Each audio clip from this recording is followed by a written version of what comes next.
자, 팍팍한 일상에 매일 쏟아지는 다양한 정치, 경제, 사회 이슈들까지 고민들 많아서 고민 중이시죠. 이분과 함께 풀어보시면 어떻겠습니까? 어떤 고민이든 귀 기울이시는 이분, 더불어민주당의 고민정 의원 나오셨습니다. 안녕하십니까? 네, 반갑습니다. 반갑습니다.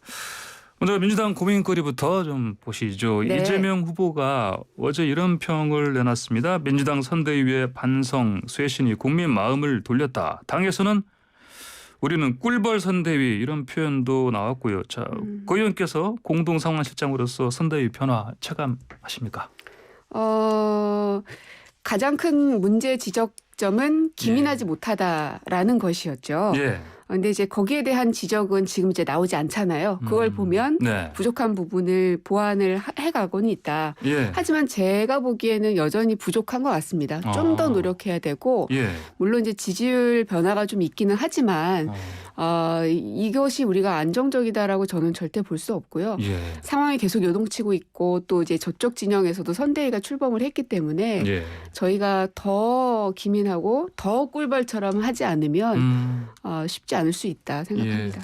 이 꿀벌이 많이 기민한. 예. 아무래도 그렇죠. 네. 이게 조직적으로 움직이고요. 네. 예. 자, 민주당 선대위의 감독 겸 주연 이재명 이런 평가가 나오는데, 자, 그러면 이게 이재명 후보께서 이재명의 민주당 만들기엔 성공했다 이렇게 볼 수 있겠지만 네. 여전히 선대위는 잘 안 보인다 이렇게 볼 수 있지 않겠습니까? 그렇습니까? 가장 중요한 거는 이제 네. 후보이죠. 네, 네. 후보 중심으로 이제 당이 이제 일치 단결되는 게 가장 중요할 텐데요. 예.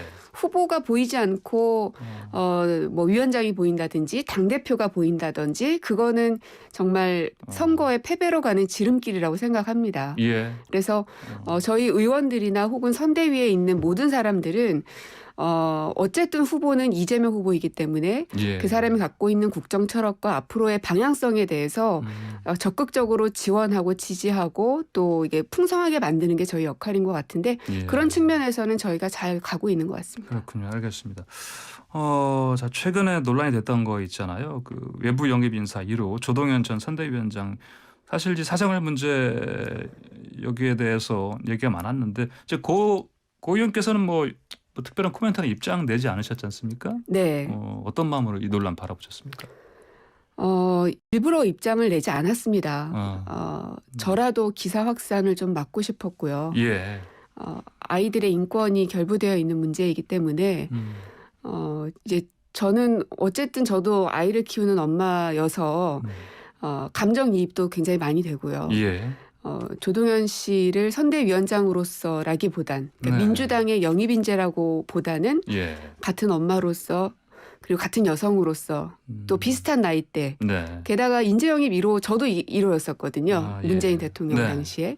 그러니까 그런 것들 때문에 나라도 기사가 되는 걸 좀 덜어줘야 되겠다 하는 심정이 되게 컸고요. 네. 근데 뭐 그럼에도 불구하고 질문을 하셨으니 더 이상은 어디에 대해서도 사과하진 예. 않으셨으면 좋겠다. 잘못한 게 예. 없기 때문에. 네네. 그리고 언제든지 응원하고 또 그녀의 편이 되어줄 것이니 외로워하지 예. 않았으면 좋겠다. 네. 그 두 가지 말씀만 드리겠습니다. 그렇군요. 알겠습니다. 조동현 교수 논란 때문에 사실 영입 임제 검증 시스템에 대해서 이거 좀 봐야 되지 않냐 이런 의견도 있었는데 이건 어떻게 보세요? 검증 시스템을 봐야 된다는 그 네. 질문 자체에 대해서 저는 조금 반대합니다. 아, 그렇습니까? 왜냐하면 검증해서 맞으면 그러면 아닌 겁니까? 예. 그러니까 정치는 네. 정치 영역으로 문제를 풀어야 되는 것이지 예. 그런 사생활과 개인적 문제까지도 예. 끌고 들어오는 것이 과연 바람직한 것인가. 네네. 우리가 장관 인사청문회를 할 때조차도 예. 이 정책 역량과 개인적 부분에 대해서는 분리해서 가자. 네. 해외에서도 이런 개인적 부분에 대해서는 비공개로 검증을 하고 있으니 우리도 이제 인사청문회법을 바꿔서라도 그렇게 해야 되지 않냐. 그래야지 그 사람의 정책 역량을 검증할 수 있다. 네. 하물며 공직자를 선발하는 데에서도 그러한 예. 문제 제기들을 하고 있는데 네. 여기는 그것도 아니고 그냥 이제 민주당의 후보를 지지하는 사람의 영입인 것인데 예. 설령 그 검증이 됐다고 한들 그러면 안 할 것입니까? 저는 예. 그건 아닌 것 같습니다. 알겠습니다. 그럼 개인적으로는 사실 조 전 위원장이 사퇴를 했는데 사퇴도 사실을 안 했으면 하는 그런 마음도 있었겠습니다. 그냥 저는 이제 언론에서 예. 더 이상 그녀를 좀 괴롭히지 않았으면 저조차도. 예, 네. 예, 알겠습니다. 근데 또 이거 또 여쭤보지 않을 수가 없는데 그 조동현 씨가 졸업했다는 학교에 그 교사가 썼다는 글이지 않습니까? 올랐다가 다시 이제 네. 내려가긴 했는데 당시 뭐 조동현 씨를 관찰했던 것처럼 그런 그 문체의 글이었거든요. 어쨌든 뭐 이 내용 어떻게 혹시 보셨습니까? 그 조동현 씨가 입장을 발표했을 때는 예. 이제 본인의 일도 있지만 아이들의 문제도 있기 때문에 예. 더 이상 이 사회에서 예. 그것이 막 거론되는 것에 대한 어려움이 있는 겁니다. 예. 그러니까 입장을 바꿔서 생각해 보시면 좋겠습니다. 예. 내가 그녀의 입장이라면 그 어떠한 질문이든 그 예. 어떠한 대답이든 예. 그녀에게 도움이 될까. 그래서 저는 뭐 더 이상 거기에 대해서는 더 답변을 하고 싶지는 않습니다. 그렇군요. 이거 하나만 더 여쭤볼게요. 강용석 변호사가 이거 사실 이걸 처음 제기한 사람인데 그러면 자기가 그 조동현 씨 성폭력 관련해서 범인 밝히겠다, 자기 인생을 바치겠다 이렇게 얘기를 했거든요. 고발장까지 냈습니다. 네. 예. 저는 이제 이제 뭐 가짜 뉴스를 많이 얘기하고 있는 것도 네. 맞고요. 네. 그래서 이제 민주당에서는 고발장도 접수를 한 바가 있는데 그러한 인물에 대해서 예. 이렇게 YTN에서 얘기한다는 것이 적절한가? 예. 물론 이제 사람들의 관심사가 있으니까 그러할 테지만 언론의 역할은 예. 사람의 관심사에 무조건 따라가는 게 아니라 네. 우리 사회가 어느 방향으로 가야 될지 방향을 제시할 수 있어야 된다고 생각합니다. 예. 그런 측면에 있어서 그분에 대해서는 뭐 언급조차 하고 싶지 않습니다. 알겠습니다. 자, 이재명 후보가요 최근에 방송 기자클럽 토론회라든지 뭐 이제 여러 인터뷰 통해서 현 정부와 차별화하는 걸 분명히 사실 드러내는 그 발언들을 했는데요. 청와대는 뭐 여기에 대해서 뭐 당연한 일이다. 뭐 심각하게 받아들이지 않는 분위기로 보이는데 그래도 사실은 좀 서운하지 않겠습니까?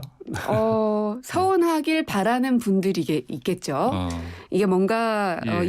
민주당의 이재명 후보와 예. 또 문재인 대통령 간에 서로 지지율을 깎아먹고 내부 분열이 생기고 예. 그것만큼 저쪽 진영에서 바라는 바가 없을 겁니다. 예. 그것을 청와대도 알고 있고 이재명 후보도 잘 알고 있기 때문에 그렇게 가지는 않을 거고요. 예. 다만 계속 각을 세우는 모양새로 몰아는 가겠죠. 네. 하지만 그게 불가능할 것입니다. 왜냐하면 문재인 정부도 결국은 이 참여정부의 국정 철학을 이어가면서도 또 다른 것들을 제시해왔던 정부입니다. 예. 그러면 그게 노무현 정부에게 각을 세운 것인가? 그렇지 않잖아요. 그것처럼 이재명 후보의 그 국정 방향도 문재인 네. 정부의 그 방향과 완전히 다를 수가 없습니다. 그래서 같은 듯 다른 듯 하는 모양새가 있어서 예. 저쪽 진영에서는 다른 부분들만 계속 부각하면서 서로 이견이 있는 것처럼 자꾸 얘기를 하는데 예. 그렇지 않다는 점을 분명하게 말씀을 드리고요. 예. 주 52시간이라든지 최저임금 같은 걸 없애겠다는 이런 사람들 네. 그리고 뭐 5.18을 부정하거나 세월호를 폄훼하는 이런 사람들 그것과는 명확하게 문재인 정부도 다르고 네. 이재명 후보도 다르다라는 건 말씀드릴 수 있지만 이재명과 문재인 두 사람의 이 방향이 다른가? 라는 이제 큰 질문을 주신다면 그건 네. 다르지 않다. 예. 알겠습니다. 일각에서는 그 이재명 후보가 뭐 기재부만 때린다, 좀 네. 어정쩡한 차별하다 이런 얘기도 하는데. 아마 이제 지금이 예산 전국이어서 더 그럴 겁니다. 네네. 예. 그렇군요. 알겠습니다. 그리고요, 그 조국 사태 관련해서도 명백하게 사실은 뭐 이재명 후보가 사과를 계속하고 있습니다. 이것도 사실 쉽지 않은 일일 텐데요. 네, 뭐 사과를 했는데도 계속해서 또 사과를 또 물어보니 네. 뭐 계속 후보는 이제 똑같은 말을 반복하고 있는 건데요. 네. 뭐 이건 역시도 이제 이 조국의 강 뭐 이런 얘기 하는데 그 강에 강을 건너지 못하고 거기에서 빠져 죽기를 바라는 사람들이 있는 거겠죠. 하지만 조국 전 장관님도 말씀하셨지만 누구보다 민주정부 4기의 탄생을 원하는 분이시기 때문에 예. 예. 알겠습니다. 자, 국민의힘 쪽도 한번 가보겠습니다. 네. 윤석열 후보의 선대위 들으셨겠지만 이름이 살리는 선대위라고 합니다. 네네. 어떻게 보세요? 이 명칭은? 처음에는 네. 뭘 살리는 걸까? 네. 이게 보통 이름을 만들 때는 그 부족한 점을 보완하겠다는 걸 천명하는 거거든요. 네. 그래서 이제 우리 이제 민주당에서도 대전환 선대위라는 네. 이름을 또 밝히기도 했고, 예. 그러니까 산업 대전환 속에서 뭔가 미래 비전을 보여주겠다라는 의지인데 살리는 게 뭘 살린다는 것인가? 네. 근데 가만 생각해 보니까 딱 잘 맞는 네이밍인 것 같습니다. 왜냐하면 아, 예. 전두환의 군부 독재를 살리는 그리고 탄핵당한 박근혜 씨를 살리는 네. 또 이 검찰 권력을 살리는 네. 그런 선대위를 표방한 것이구나. 그런 측면에서는 네이밍이 굉장히 적절한 것 같은데 하는 생각이 개인적으로는 좀 해봤습니다. 알겠습니다. 자, 김정인 위원장이 결국은 원톱으로 함주를 했습니다. 아무래도 중도 확장 효과가 사실 더해질 텐데 민주당 쪽에서 보기에는 내심 이거 합류 이거 불발되길 바라지 않았겠습니까? 많은 분들이. 예. 글쎄요. 그게 과연 이제 김종인 위원장을 들인 것이 득이 돼야 할 텐데 예. 그럴 것인가. 이게 김종인 리스크가 이제 하나둘씩 생겨나고 있는 건데요. 예. 함익병 씨를 추천한 게 김종인 위원장이잖아요. 네네. 함익병 씨는 잘 아시겠지만 더 잘 살 수 있으면 왕정도 상관없다. 여자는 국방의 의무를 지지 않으니 4분의 3만 권리를 행사해도 된다. 예. 이런 발언을 서슴없이 한 사람이거든요. 예. 이런 사람을 추천한 사람이 김종인 위원장이다. 그러니까 결국은 사람을 보는 그 눈이 어떠한가에 대해서는 이 함익병 씨 추천을 통해서 좀 드러나는 것 같습니다. 그렇군요. 그리고요. 민주당 출신 전 금태섭 의원하고 또 이용호 의원 이 두 분이 국민의힘 쪽에 합류를 했는데 네네. 이것도 사실 민주당이 좀 아프지 않습니까? 선거철이 되면은 늘 이런 분들도 계시고 양 진영이 또 사람들을 영입하기 위한 활발한 이제 행보들을 합니다. 예. 그래서 우리 민주당에서도 박창달 의원을 영입을 하질 않았습니까? 예. 뭐 그것과 같은 맥락으로 보시면 되지 않을까 싶습니다. 그렇군요. 그리고요. 이 비내자라 불린 그 노재성 위원장 네. 이분 논란도 좀 불거졌는데 네, 어떻게 생각하세요? 참 누가 영입을 했을까? 이것도 참 궁금한 대목인데 아직까지는 이제 네. 보도로 보면은 뭐 밝혀진 건 없는 것 같더라고요. 네. 혹시 아십니까? 저도 모르겠어요. 네, 저도 이번에 대해서 정보가 그렇게 많지가 않아요. 네, 기사로는 누가 영입했는지는 아직 못 찾아봤는데, 네. 근데 이제 다만 윤석열 후보 그리고 이준석 대표 그리고 노재승 위원장 예. 이 세 사람의 케미가 되게 잘 맞는구나. 찰떡궁합의 선택이었다라고 봅니다. 그래서 예. 앞으로도 계속 그 당의 위원장으로 활동하길 바라고요. 다만 민주당에서는 용납할 수 없는 대목들이 너무나 많습니다.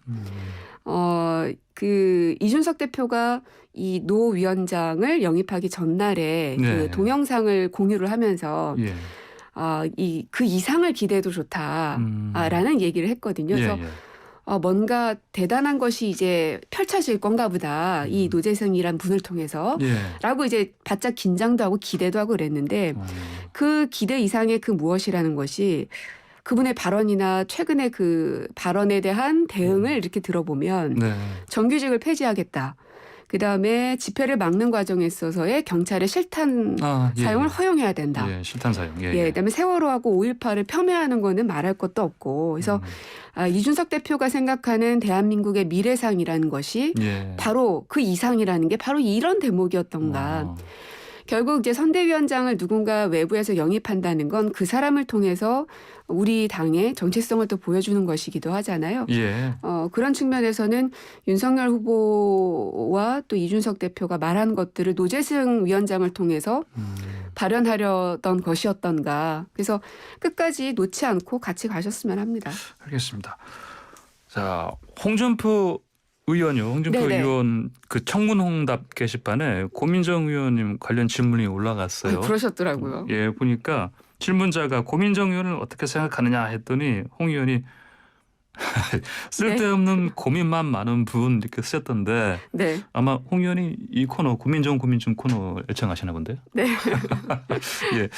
고 의원께서 자 여기에 대해서 직접 육성으로 댓글을 좀 달아주신다면 네. 그러게 왜 정치 인생 4개월에게 지셨습니까? 아, 예. 저도 짧게. 예, 한 방에 그냥 댓글을 알겠습니다. 네. 그리고요 윤석열 후보 부인 김건희 씨 등판 국민의힘 측에서 뭐 고민하는 것 같은데 당연히 조언 한 등장해야죠. 말씀. 네, 당연한 것이고요. 네. 이게 장모하고는 또 다릅니다. 부인은 네. 영부인으로서의 역할을 해야 되고 수많은 정상회담 속에서 대통령과 영부인의 역할은 상당한 외교의 역할을 해야 되거든요. 예. 그렇기 때문에 검증은 물론이려니와 앞으로 등장하지 않고서는 저는 대통령 후보로서의 자격이 없다고 봅니다. 아 그렇군요. 네. 송영길 대표께서 커튼 뒤 내조가 아닌 국민 앞에 나와야 한다 이렇게 얘기했는데 그럼 김건희 씨가 지금 일부러 그냥 커튼 뒤에 숨어 있다. 아무래도 여러 가지 이제 고발 사건들 그리고 네네. 본인을 둘러싼 학력 위조 같은 비리 의혹들 또 네. 본인의 어머니에 대한 땅 문제, 양평 예. 땅 문제라든지 네네. YTN에서 또 오늘 보도를 했던데요. 예. 이런 것들에 대해서 분명히 기자들의 질문이 있을 것이기 때문에 거기에 대한 어려움이 있었겠죠. 하지만 본인이 대통령 후보의 아내로서 또 대한민국의 영부인으로서 충분히 자격이 있다라고 스스로 느낀다면 숨어 있을 이유가 전혀 없다고 봅니다. 그런데 시간이 자꾸 지나면 지날수록 본인에게 불리해질 것이기 때문에 굳이 뭐 조언을 드리자면 하루라도 빨리 나오시는 게 좋을 것이다 말씀드리고 싶습니다. 알겠습니다. 제가 아까 이전에 사실은 국민의힘의 이제 권성동 사무총장과 인터뷰했는데 이달 뭐 올해 안에 나오지 않겠냐 이게 제가 물어봤더니 답변을 정확하게 안 하시더라고요. 예. 아직 그러면은 계획과 준비가 안 끝났다는 얘기죠. 예. 이 사실은 그 양평 땅 문제가 지금 굉장히 심각한데 다른 워낙 이슈가 많아가지고 잘 묻혀지는 경향이 있는데요. 이제 YTN 단독 보도로 제가 봤거든요.